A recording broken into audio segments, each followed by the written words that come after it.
आमचं channel subscribe करा आणि बेल आयकॉनवर क्लिक करून नवीन नवीन व्हिडिओचे नोटिफिकेशन्स मिळवा।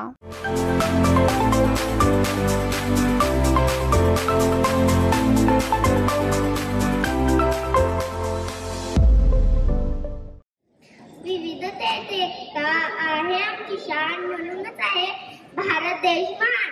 नमस्कार, माझे नाव क्रांती प्रवीण गंधवाले, मी बालवाडी मोठा गड शिकत आहे। आज 26 जानेवारी हा दिवस प्रजासत्ताक दिन म्हणून साजरा करतो। प्रजासत्ताक दिन हा आपल्या देशाचा राष्ट्रीय सण आहे। 26 जानेवारी 1950 रोजी आपल्या देशाला संविधान लागू झाले। डॉक्टर बाबासाहेब आंबेडकर या देशाच्या संविधानाचे जनक आहेत। हा दिवस प्रजासत्ताक दिन हा आपल्यासाठी अभिमानाचा दिवस आहे। या दिवसामुळे आपल्याला एकता व बंधुभावाची शिकवण मिळते। शेवटी मला इतकेच म्हणावेसे वाटते की उत्सव दिन रंगांचा आभाळ असला नतमस्तक त्या सर्वांसाठी ज्यांनी भारत देश घडवला।